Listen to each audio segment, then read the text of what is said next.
بینەرانی ئازیزی NRT ئەم کاتە و هەموو کاتێکتان باش. بە درێژایی مێژووی مرۆڤایەتی هەمیشە مرۆڤەکان ئاینیان بەکارهێناوە بۆ گەیشتن بە مەرامێکی دیاری کراوە. هەندێک هەن لەو مامۆستا ئاینیانە بەبەستمان بێتگەر بە شێوەیەکی دیاریکراوی قسە بکەین ئاینیان بەکارهێناوە بۆ ئەمە هەمویان ناگرێتەوە بۆ چاواشەکردنی کۆمەڵێک لەو کەسانی کە بە پیرۆزیەوە دەڕوانە ئاین. لە مێژووی کوردیشدا بڵین ئەم شتانیتیا بە دەرنیە بۆ نمونە دەبینین مەلای خەتێمان هەبووە توانیوێتی لە ڕێگای قسەکانیەوە خەڵکانی قەناعەت پێ بکات بۆ ئەوەی بە قسەی ئەو بکەن و لە وڵاتانی تریشدا دەبینین یوسف قەرزاویمان هەیە بە هەمان شێوە لە ڕێگای قسەکانیەوە کاریگەری لەسەر شۆڕشێکدا دەنێت و شۆڕشێکی تریش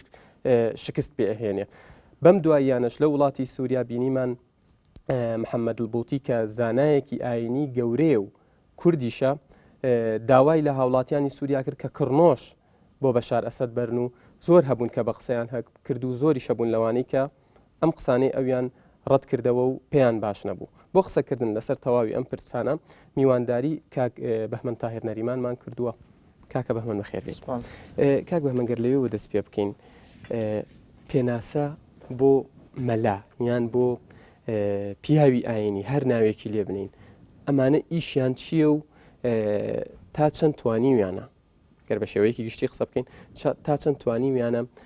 ئیش بۆ گەیاندنی ئەو پەیامە بکەن کە لە پێناویدا ئەو بڵین بوارەیان هەڵبژاردووە. دەستخۆش بێ دەگەر سەرەتا باسیەوەکەین پیاوی ئاینیە بێ بچینە بۆ شەیە کە پێ دەوترێت کاهین کەهنوت کاهین خۆی لە بنەمایە وشەیەکی عیبریە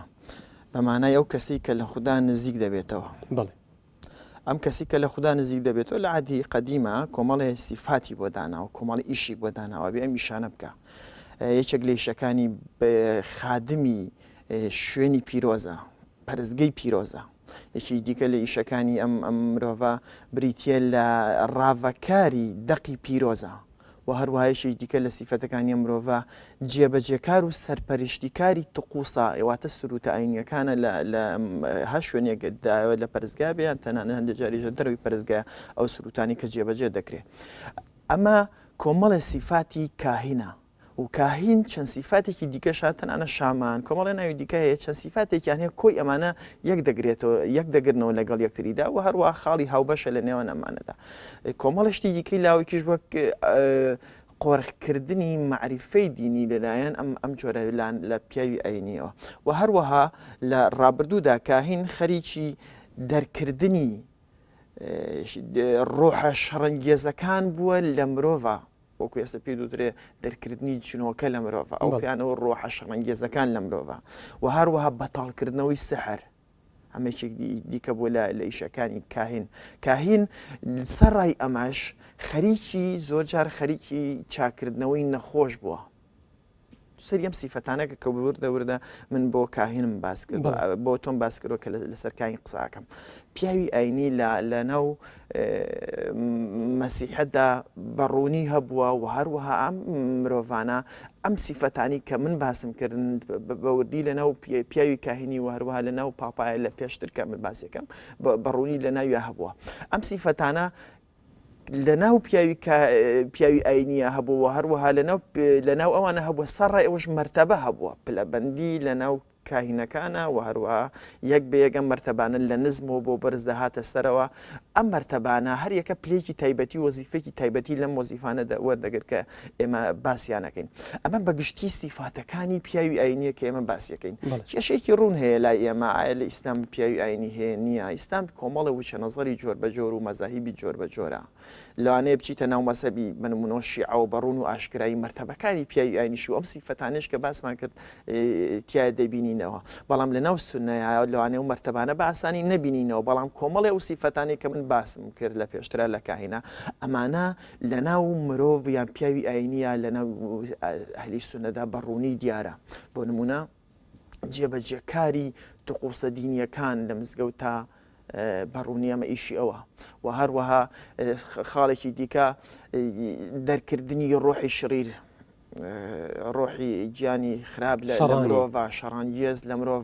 و هەروە چاکردنەوەی مەلامان هەیە خەریکی چاکردنەوەی نەخۆشیە بە دوو دەرمان مردن نەبی هەموو شتێک داعای خۆی بۆ چاکاتەوەش بریتە لە هەنگوین و بریتە لە ڕاشکە. واتە ئەم سیفەتانە سێریکەین ورد لەناو پیاوی ئاینی ئێمەیە هەیە و داگی خۆ بە خاوەنزانینی ئاینی و حامی و مەحمی ئاینی پارێزەر و پارێزگاری ئاین کە پێی وایە هەر ئەمە دەبێبی پارێزیێت و هەر ئەمە دەبێت دین لەسەر شانی ئەم بپارێزرێت و هەروە جێبەجێش بکرێت. ئەم جۆرە لە پیاوی ئاینی وهروە ئەم جۆرە سیفەتانە لە ئێستادا لە پیاوی ئاینی ئێمەدا کە ئەڵێن پیاوی بە شێوەی گشتی قسە ناکەن چکە کۆمەڵی پیاوی ئاینی منەوەری گەورەمان دەکرێت. ئەم جۆرە سیفەتانە بە شێوەیەکی گشتی لەناو پیاوی ئاینی ئێمەدا هەیە بۆ وشی پیاوی ئاینیش بەکاردەهێنم لەبەرەوەی ناڵم مەلا ناڵێم شێخ کۆمەڵ ناومان هەیە. مەلامان هەیە بنمونە شێخمان هەیە ناو شێخ سەید کۆمەڵش دیکەمان هەیە من بەگشتی کەم باسیەمان ناکەم کۆی ئەمانە لە ئەم سیفەتانە مشتەرەکن هاوبەشن کویان دەکاتەوە. بەڵێ کاک بەهمن بە شێوەیەکی گشتی ئاین تا چەند کاری بە دنیای سیاست هەیە. بەڵێ ئەو سیفەتانی کە من باسم کردەوە باسی پیاوی ئاینی بووە هەروە گەر بینەوە سەر بازێک بین بۆ سەر ئاین ڕنگ بێ ئەمە شتێکی دیکە بێ کە ئەڵێن ئایا ئاین تا چەنە پەیوەستە بە سیاسەتەوە تۆزی ئەمە شیکردنەوەی زیاترێت چ ئاینێک من بازەکەی لە ئێستادا لە ڕابردووە مەسیحەتێکە بووە شانی سیاسی هەڵگرتووە و ڕاستە خۆیشی تیا کردووە و هەروە دەسەڵاتێک و اقتصادێکی بەهێزی هەبووە و هەروەها سوڵتەیەکی سیاسیش و سەربازێکی زۆریشی لە بەردەسا بووە. ئەم جۆرە لە دین کە پیاوی ئاینی تایبەتی هەبووە هەمیشە هەوڵی داوە قۆرغی معریفەی ئاینی بۆ خۆی بکە کاتی قۆرغی معریفەی ئاینی بکردایە لە 1600دا بەنمونەیەکێک لە زانایەکە و دەدات بەهۆی علمی فەلەکەوە ئەوە بسەلمێنێت کە زەوی چقی گردوونیە و هەروەها کۆمەڵێ ڕۆژی دیکە هەیە. ڕاستەخۆ ئەمە لەگەڵ ساوبتەکان لەگەڵ نەگۆڕەکانی کەنیسەدا دیدابەیەک دیدابەیەکە مرۆڤە دەکوژرێت دەسووتێنرێت.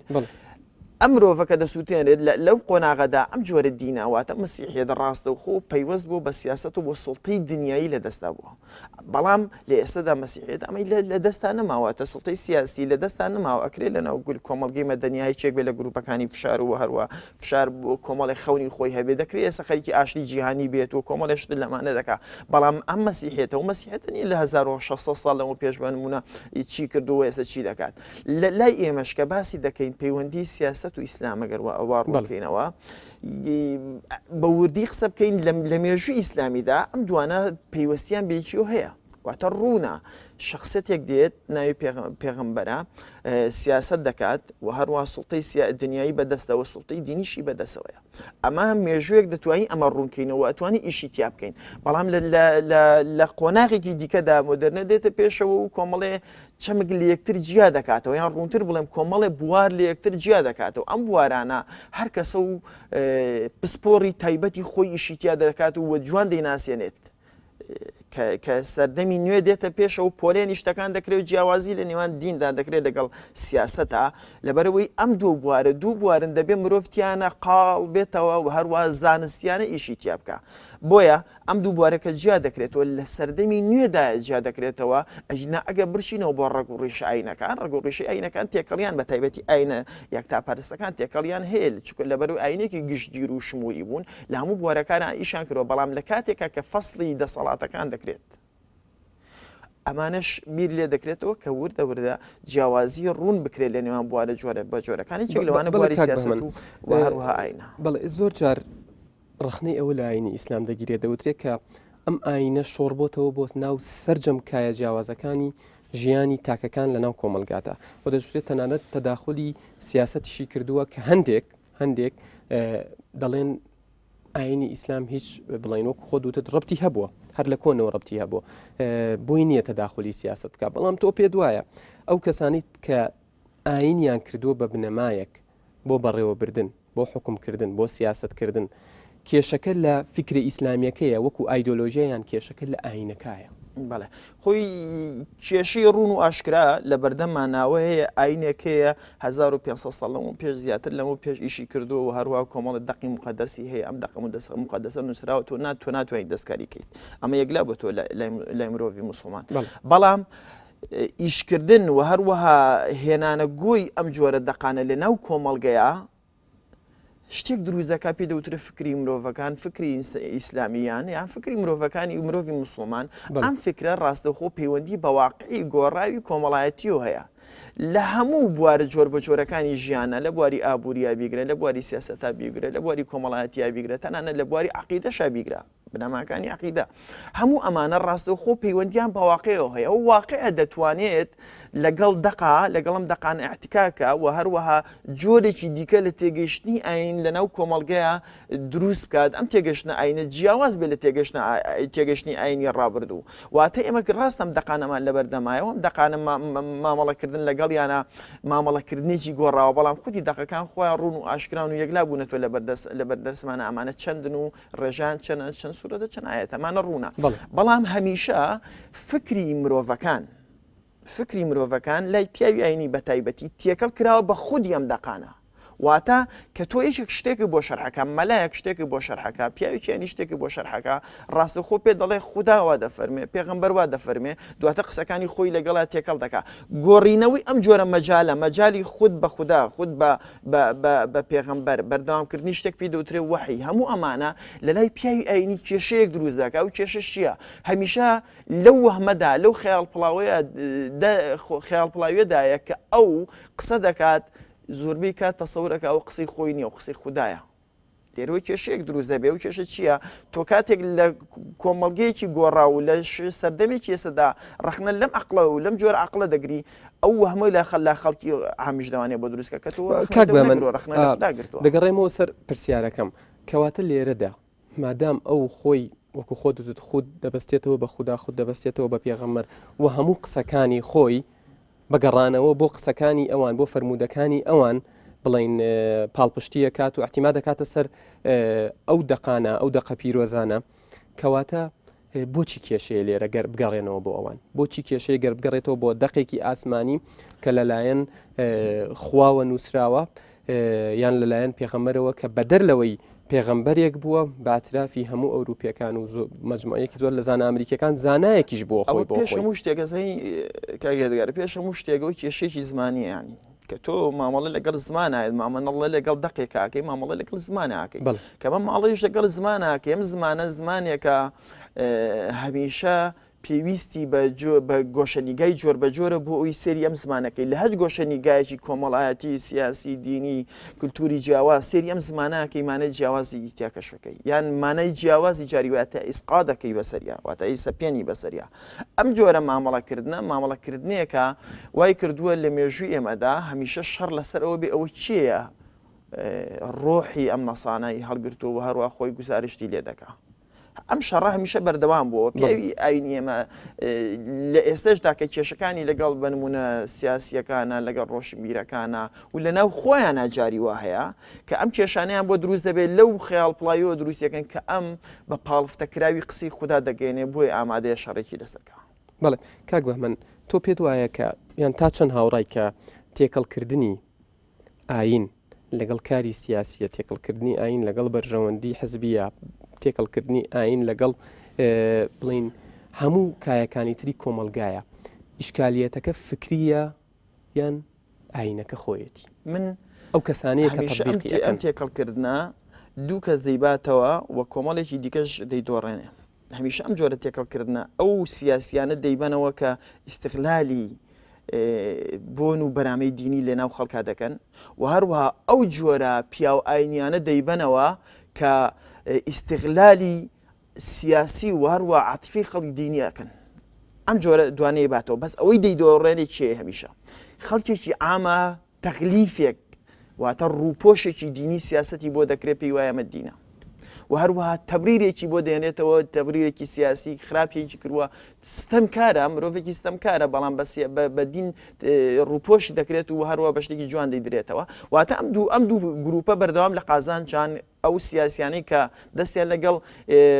دینیەکانە تێک پیاوانی ئاین تێکەڵ کردووە ئەو پیاوانیانەی دەستیان لەگەڵ سیاسەکانە تێکەڵ کردووە ئەم دوو جۆرە ئەیباتەوە بەڵام ئەوەی دەیدەوە بەڕێنەوە گوتم خەڵکێکی ئامە و هەروەها خودی دینیشە چونکە هەمیشە ئەم تێکەڵکردنە لەگەڵ سیاسەتاوا دەکات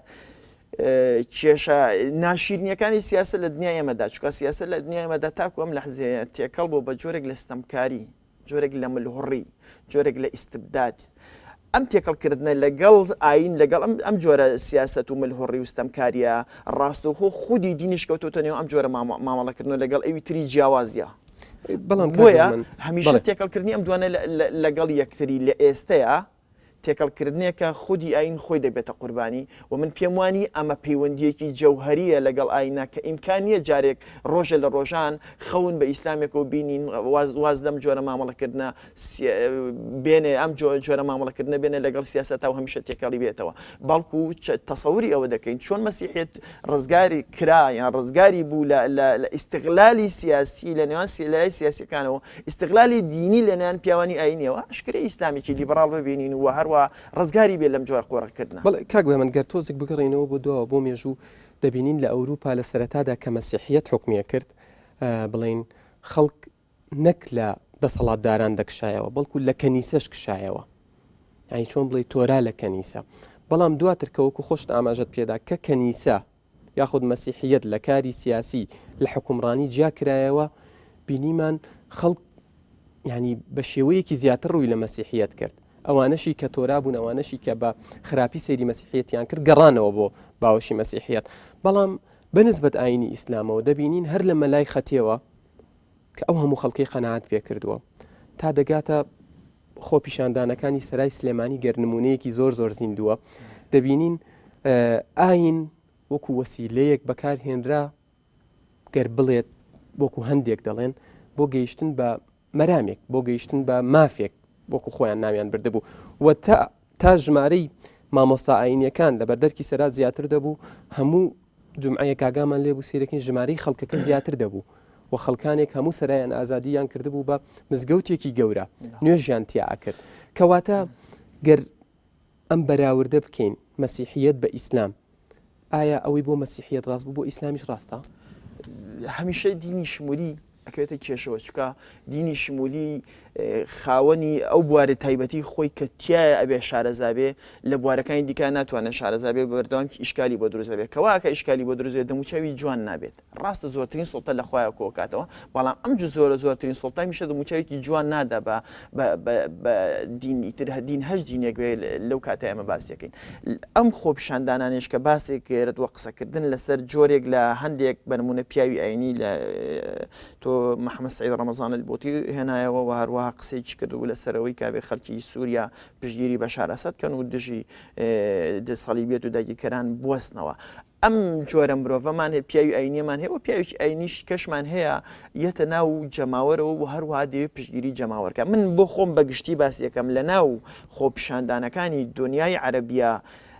بۆ یەکەم جار بەڕوون و ئاشکرایی هێزێکی دینی جیا دەبێتەوە لە دەسەڵات و دێتەوە ناو گەل و پشتگیری مستەزعەفینەکە بەم تعبیرە. ئەم وزەیە لە دینی عەرەبیە جیا بوو بەنمونە تۆ سەعید محەممەد سەعید ڕەمەزان بۆتی بۆ هێنامەوە جیایە لە موزەی لە کوردستانە باسیکەن. ئەم دوو وزەی جیاوازە لە دنیای عەرەبیە ستەمکارێکی زۆر بەهێز هەیە، دەسەڵاتی سیاسی بەدەستەوەیە، ئابوووریەکی بەهێزی بەدەستەوەیە، دەسەڵاتی سەربازی بەدەستەوەیە. بە هەموو ئەمانە ئامادەی ئەوەی هەیە بۆی سوڵتەی بمێنێتەوە گەلێکی ژێردەستەی خۆی بچەوسێنێتەوە بکوژێ بە هەموو شکلانە. ئەم گەلش کە لە ژێر دەستی ئەوایە یەک اقتصادەکەی لە بەردەسانیەوە، هەروە هێزی سیاسی لە بەردەسانیەوە، هەروە سەربازیشی لە بەردەسانیە، هێزێکی معنەوی هەیە. ئەم هێزە بریتە لە دین. ئەم هێزە معنەویە بەردەوام یارمەتیداوە بۆ مرۆڤێکی شکست هەستێتەوە. واتە لە خۆپیشاندانەکەی دنیای عەرەبیە دین کەیەتە ناو ئەم کایەوە دینێکی ئیجابیە و هەروەها دینێکە جارێکی دیکە پشتگیری ستەمکار ناکاتەوە بەڵکو پشتگیری ستەم لێکراو دەکاتەوە. بەڵام لای ئێمە لە خۆپیشاندانەکانی دنیای ئێمەدا کە پێشتر لە سەرای ڕوویدا کێشەیەک دروست بوو. ئەو کێشە چییە؟ بەنمونە فڵان مەلا ئەمانی بە خەوارج دەچۆند، مەلایەکی دیکەش دەهات دەیکرد بە جیهاد بۆ خۆی ئەم وەزاراوە دینیانە خەوارج جیهاد لەگەڵ خۆپیشاندانە کە خۆپیشاندان پرۆسێکی مەدەنیە پەیوەست نییە، واتە لە کێڵگەی واتایی جیهاد و خەوارجان نییە. پیاوە ئاینیەکان دەهاتن ئەم جۆرە خۆپیشاندانیان جارێکتر فڕێیاوە ناو زاراوە ئاینیەکان پیاوانەکردنی ئەم جۆرە خۆپیشاندانانە بە زاراوەی ئاینی ئەمەد بۆ دروست دەکاتەوە تۆ بۆ ئەبێ خەڵک جارێکی کەواتە مەبەستی تۆ ئەوەیە کە ئەوان دینەکەیان استیغلال کردووە بۆ ڕاکێشانی ژمارەیەکی زیاتر لە هەوادار و لە لایەنگیر ئەم بە خەواریج و ئەو بە هەردووکیان جۆرە ئەمە جۆرێکە لە ئەگەر بەم گزارشتانە تعبیری لەکەی بۆ مانایان ناڵم پیاوی ئاینی مادەم شوتە ئەوێ خۆپیشاندانی کردووە بە نمونە ئیستیغلالی دینی کردووە بەڵکو ئەو زاراوانی کە لێت تۆ بەکاری هێنی خۆپیشاندانێکەکەی بە جیهاد ئەمیش خۆپیشاندانێک دەکا بە خەواریج نەتیجە چی دروست دەکا شەڕی ئاین دروست دەبێتەوە جارێکی جارێکە عملی تەکفیری نێوان ئەم گروپانە دروست دەبێتەوە لە کاتێکە ئەم پرۆسەیە لە خۆیدا داڕنراوە لە ئاین واتە خەون کە خەڵک ئەچێتە بەردەرجی سەرا بە نمونە شەڕی ئەوی نەکردو خەڵک بێ ئیمان بۆ با ئیمانیان بۆ بێنینەوە شەڕی ئەوی نەکردو خەڵک تێکەڵ بۆ بە حرام و فەساد شەڕی ئەوی کردووە کە لێرەڵە نادادی هەیە لێرە ئابوووریەکی خراپمان هەیە لێرە شەفافیت نییە کۆمەڵێ زاراوە بەکاردێنێ ئەم زاراوانە کوڕی سەردەمەکەی خۆیانن کوڕی سەردەمی ئاین نین بەڵام ئەم جارێکی دیکە دێتەوە ئەم ئاینە ئەم زاراوانە ڕووپۆش دەکاتەوە بە کۆمەڵێ زاراوی ئاینی لە نەتیجە ئەو مەسارەی واتە ئەو ڕێچکەی ئەو ڕێگەی کە ناڕزاییەکەی دەیگرێتە بەر ئەم ڕێچکەکەی پێتێک دەدا دەکاتە ڕێچکەیەکی دینی لە کاتێک ئەمە ڕێچکەیەکی پوخت دیموکراسیە و هەروە مۆدلێکی تەواو نادینیشە چکە مۆدلی دیموکراسی مۆدلێکی نادینیە مۆدلێکی بەشەریە پوخت بەشەری کاک بە من وەکو زانیمان لە ماوەی ڕابردوودا پەیوەندی و پاڵپشتی هەندێک مەرجعی ئاینیمان بینی بۆ دەسەڵاتداران و لایەنەکانی فەرمانڕەوە دوای کەشفبوونی ئەو پەیوەندیە پێت وایە ئەم پەیوەندی ئێستا لەکوێدایە لە نێوان لایەنی دەسەڵاتدار و مەرجع ئاینیەکان مەلاکان پیاوە ئاینەکان هەر ناوێکی لێ ئەنین و تا چەند دەسەڵاتداران ئەم پەیوەندیان لە بەرژەوەندی خۆیاندا بەکارهێنەوە خۆستویانەتەوە بۆ مەبەستە هەمیشە لە ئێستادا دەسەڵاتدار هەوڵ دەدات هەموو بوارەی جۆرەکان و کای جۆر بە جۆرەکانی کۆمەلگا پاوان بکا بۆ ئەوەی سوڵتەی خۆی بەردەوام بە بەهێزی بێڵێتەوە هەمیشامە دەکا هیچێک لەو بوارانی کە بەکاری دێنێ ئەو بریتە لە خودی دین چۆن بکرێت ئیستیغلالکردنی دین لە لای مرۆڤی سیاسی یان دەسەڵاتدار ڕزگار بکرێ نەهێڵڕێت ئەمە پرسیارێکی زۆر گرنگ و پرسیارێکی زۆر جەوهری و پرسیارێکە وەڵامدانەوەی قورسی دەوێت و پێویستم بە ئەزمموی یەک لە دوای یەکە بۆمە لە ئێستا ئەمە تەجروبەیەکی وا ئەگەر هەمان بێت ئەم تەجروبە تازانەیە کە لە دنیای عەرەبی و ئیسلامیدا لە خۆپیشاندانە دین ڕزگاری دەبێت لەم جۆرە دەسەڵاتە بەڵام هەمیشە دین جارێکی دیکە لە بەردەم هەمان ڕەشایە دەمێنێتەوە ئایا ئەو هێزانەی دیکە کە بنمونە ئیخوان لە میسردا دەچێتە سەر دەسەڵات ئایا بە کۆمەڵێ پرۆژەی ئابوووریەوە ئەم هێزە دەچێتە سەر دەسەڵات یاخو بە تحریم و تحلیل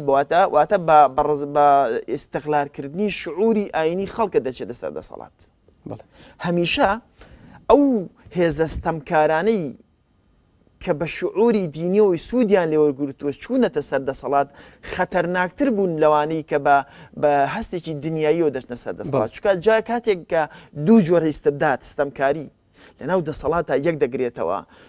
مامەڵەکردن لەگەڵ ئەم جۆرە ستەمکاریە زۆر قورسە یەک ستەمکاری سیاسی دوو ستەمکاری ئاینی کاتی ئەم دوو ستەمکاریە یەک هێز دروست دەکا یەک دەسەڵات دروست دەکا ئەوە هەموو لەحزەیەک ئەم هێزە ئامادەیە پاکتاوی بەرامبەرە نیارەکانی خۆی بکە لەبەر خوددا